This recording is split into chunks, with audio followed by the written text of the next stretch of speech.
And we need to remember from where we came. We need to remember our beginning so we know who we are in the present. And it's good to be reminded from where we came. So I thought that it would be fun. I already messed it up.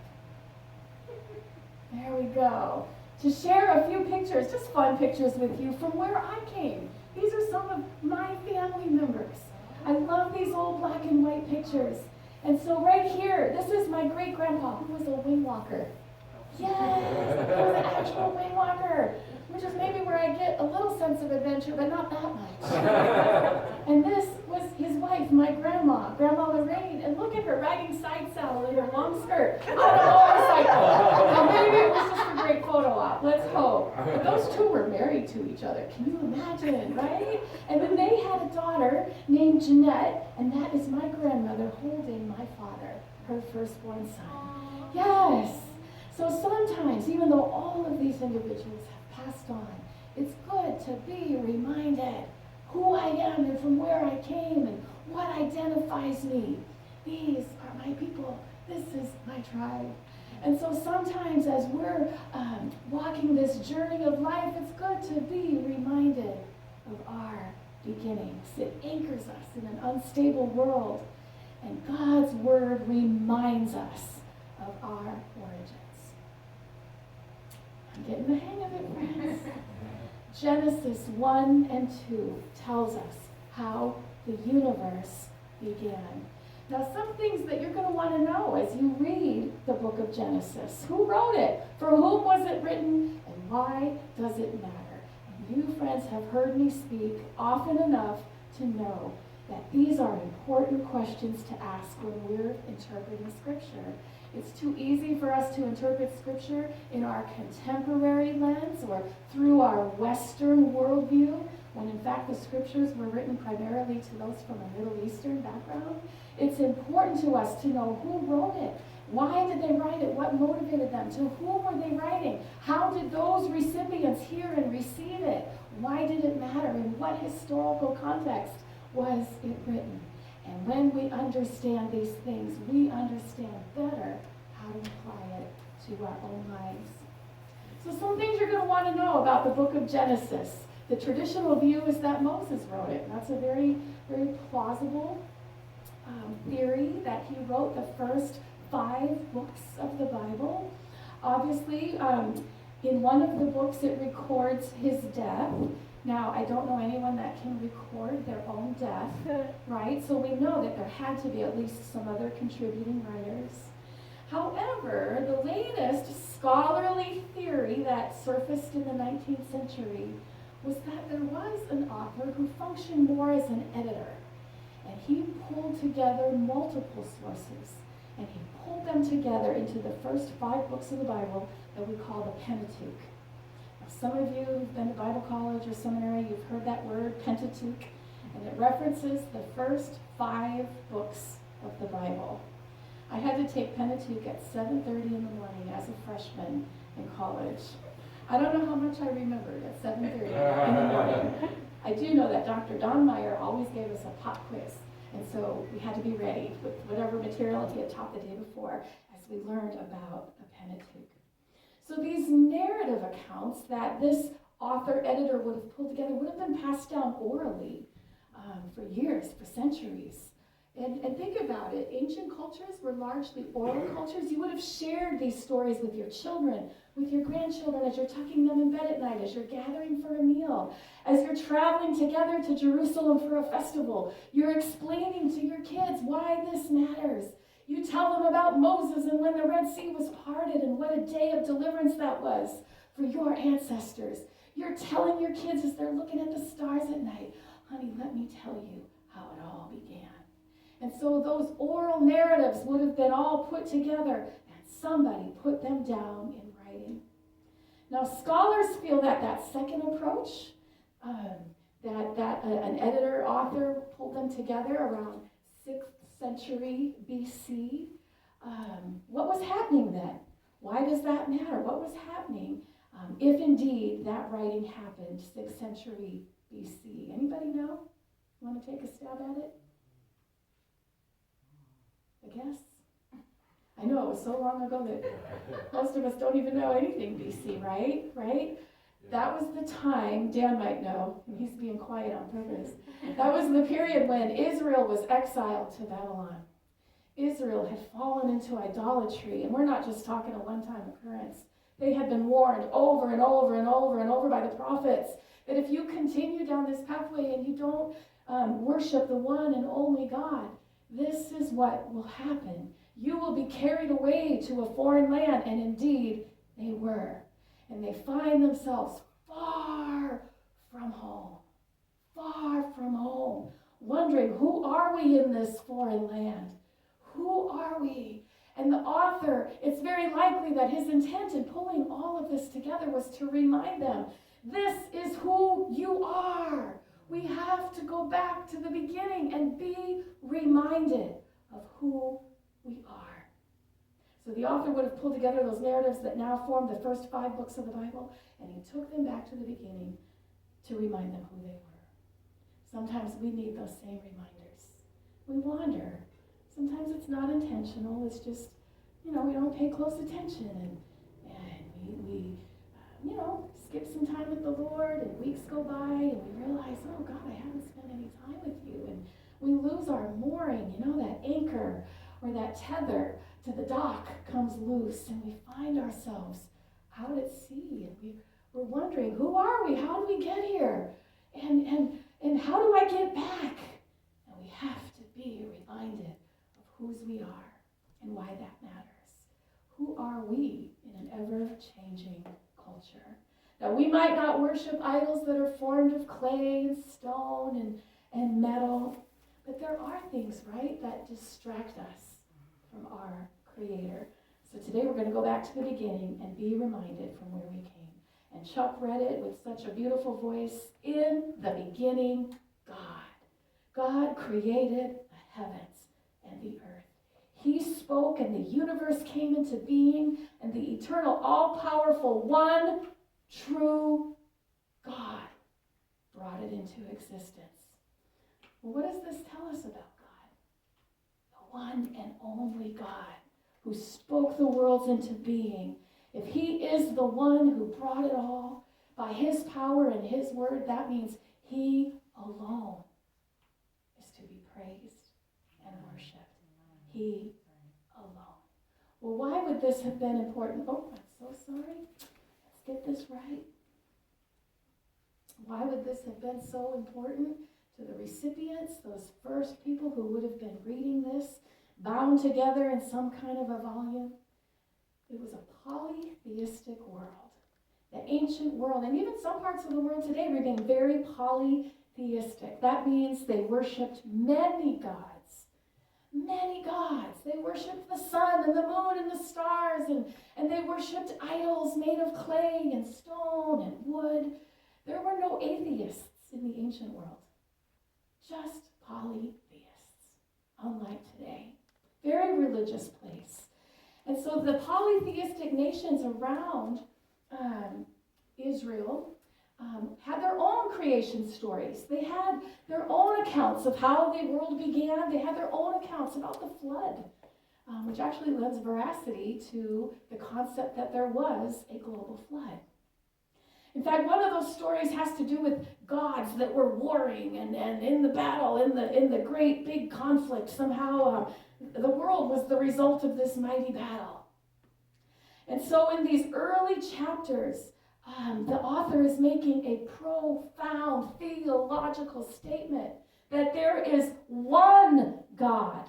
There's only one God, and he is the one who created the entire universe. And this was Israel's God. So with that in view, the creation account doesn't attempt to prove to atheists that God created the world. There were no atheists. Now, that is probably our attempt today as we encounter people who don't believe in God, to try to show them why it makes sense that a divine, intelligent designer brought it into existence. But at this time, it's a polytheistic world, and the author is trying to prove his point that there is one God, and he alone is to be worshipped and praised. Thus, the first 2 commandments are, you shall have no other gods before me. And you shall not make for yourself an image in the form of anything in heaven above or on the earth beneath or in the waters below. You shall not bow down to them or worship them. When we understand the context, the world in which these readers would have read this, even those first two commandments make so much more sense. So while we could spend time today examining, was it really 7 days? Were those 7 days 24-hour periods? Was there a big bang? Was evolution a part of the unfolding universe? What's more important to the writer of the book of Genesis is that there is one God, one exclusive God who created the universe, and all praise and worship is due to him alone. Amen. Well, what else does creation tell us about God? Creation tells us so many things about God that we wouldn't be able to unpack them all today, but I want to share a few with you. Creation reveals God's supreme intelligence. And I want to share with you a quote from my pastor back in Springfield, Missouri, who interestingly enough was not only a minister but was trained as a rocket scientist, had his PhD in aeronautical engineering.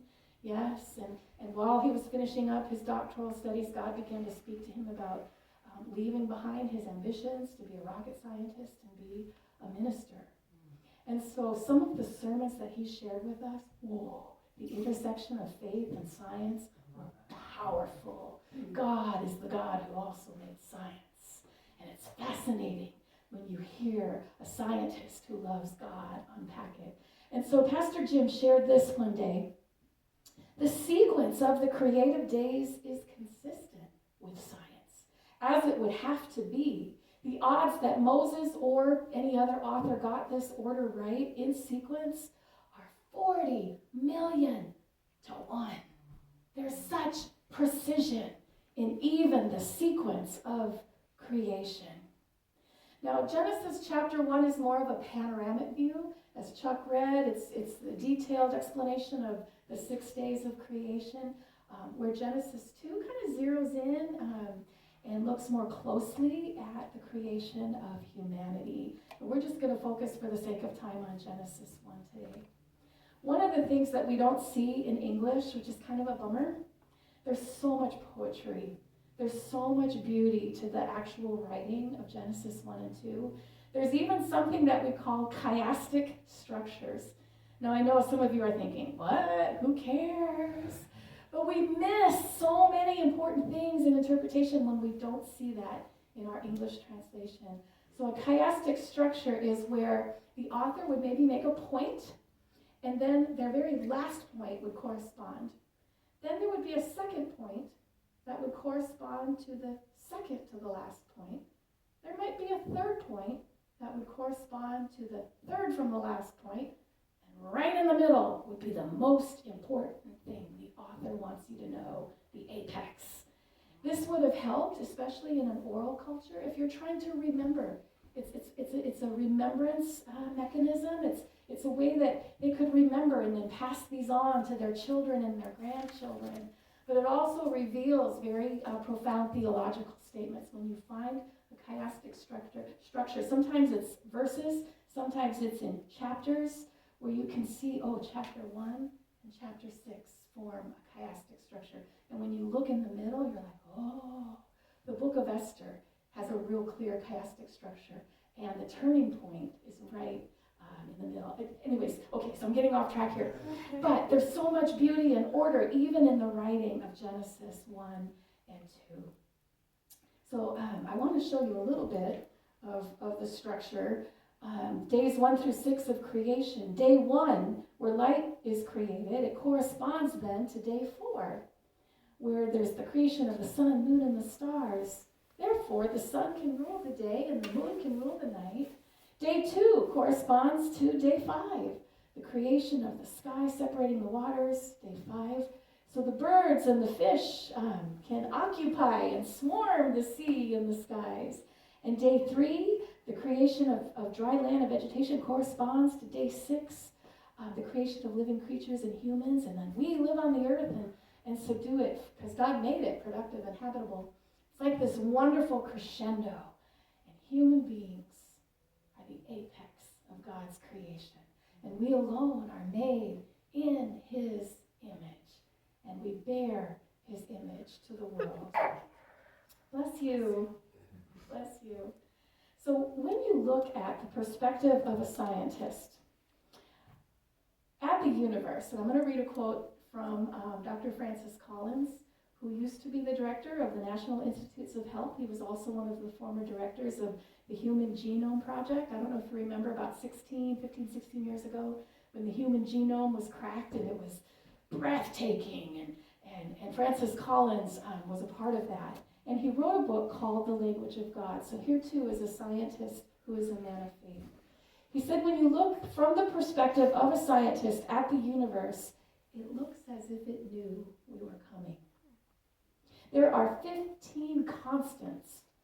The gravitational constant, various constants about the strong and weak nuclear force, etc., that have precise values. If any one of those constants was off by even 1 part in a million, or in some cases 1 part in a million, matter would not have been able to coalesce. There would have been no galaxies, stars, planets, or people. God has made such a precise and exquisite universe that enables us to live and breathe. And if even one little thing was off, we wouldn't be here. We wouldn't be able to survive. God is an intelligent designer. He is supremely intelligent, and creation shows his intelligent design. Now, I don't know about you, but whenever I have doubts about God, and you might wonder, a clergy person, a minister has doubts about God. We all do. We all have those moments. Maybe we've prayed about something for a long time, and we just feel that God hasn't answered, and we're like, God, where are you? Are you there? We all have those moments, and I know for me, when I have those moments, if I just go to a place in nature that takes my breath away, oh, you're fine. When I go to a place in nature that reminds me who put this all in motion to begin with. It grounds me, it reminds me of God's existence in the world. And I'm reminded of his artistry, his creativity, his brilliance, the amazing precision of creation, and I'm reminded that he can take very good care of me.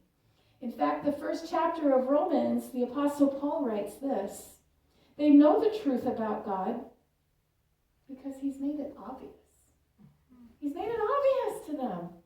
For ever since the world was created, people have seen the earth and sky. It's like, duh, where did it come from? It takes more faith to believe that it just appeared, that there wasn't a God who initiated it all. Through everything God made, they can clearly see his invisible qualities, his eternal power and divine nature, so they have no excuse for not knowing God. Now for me, a place that reminds me of God's infinite creativity is in a garden. I'm just mesmerized by flowers. Their variation of detail, and even the foliage. Lindsay, you're sitting at a table with a fern, a fake one, but a fern nonetheless, and how its leaves differ from the needles of the Christmas tree, and how those differ from the leaves on the other fake plant from IKEA.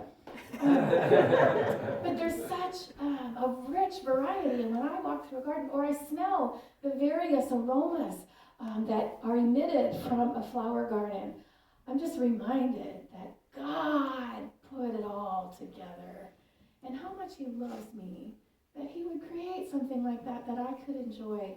These are actually pictures, just a small sample of pictures I took at the National Conservatory in Washington, D.C. Dan and I were there pre-COVID, September 2019.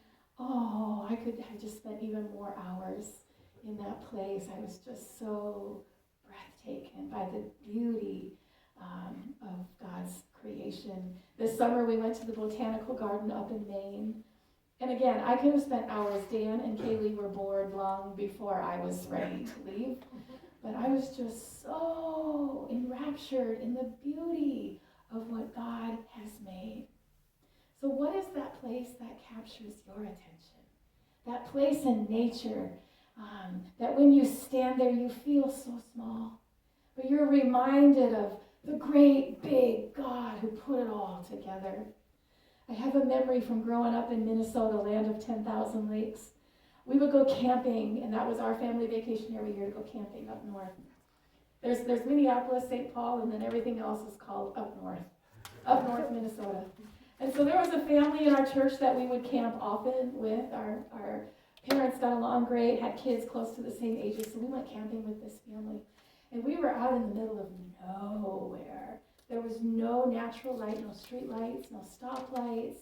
I mean, if you wanted to get around at night, we didn't even have, iPhones with little flashlights. You had to carry a flashlight or a camping lantern. And there was one night, it was a crystal clear night, not a cloud in the sky. And us kids, we were early teens, like 12, 13, 14 years old. We went out on the dock that went out to the lake, and we just laid there flat on our backs with our toes hanging in the water. And as we looked, oh my goodness, the sky was pristine that night. And we could see stars like I've never seen before. And the longer we looked, it just seemed like they were multiplying. We could just see with such clarity. It was breathtaking. And I'll never, ever, ever forget that moment. Sometimes you'll see pictures like taken by huge, powerful telescopes, and you'll see these array of stars. I felt like I was in the middle of one of those pictures. What is that, or where is that place in nature that takes your breath away? Let God speak to you there about his eternal existence, his power to create what you see, his love for you, that he would give you such a beautiful gift and a place where you are his royal representative. You are his steward. You are the recipient of such a wonderful gift. Well, creation indeed reveals his love for you. For God, who said, "Let there be light in the darkness," has made that very light shine in our hearts so we could know the glory of God that is seen in the face of Jesus Christ. You are here by God's design. If God, who spoke the day and the night and the earth and the waters and all living things into being, is God alone, that means you're not an accident. You are here by his intention. You are here by his design. And just as he crafted all those beautiful flowers that I admire, he created you. You are an exquisite masterpiece of God. You are his workmanship, as the scriptures say. You are here on purpose. Even before you were conceived in your mother's womb, God knew you. He knew you by name. And he knew that you would be, and if he cares for the little sparrows, how much more does he care for you? The scriptures are clear, especially as we look at Genesis chapter 2, that he is a relational God. Imagine Adam and Eve and the relationship that they had with God before sin came into the picture. Imagine having such a friendship with God that had no shame involved, no fear. You would just walk with God in the garden. Can you imagine what that must have been like and what it will be like when that is restored for us? And then sin entered the picture as Adam disobeyed and Eve disobeyed the command not to eat from the tree in the middle of the garden. And yet even then, God was on it. God was initiating the recreation of the world. Even in the book of Genesis, immediately after that sin, God he speaks to Eve and reminds her that from her seed will come a Redeemer. And we have that very first messianic promise.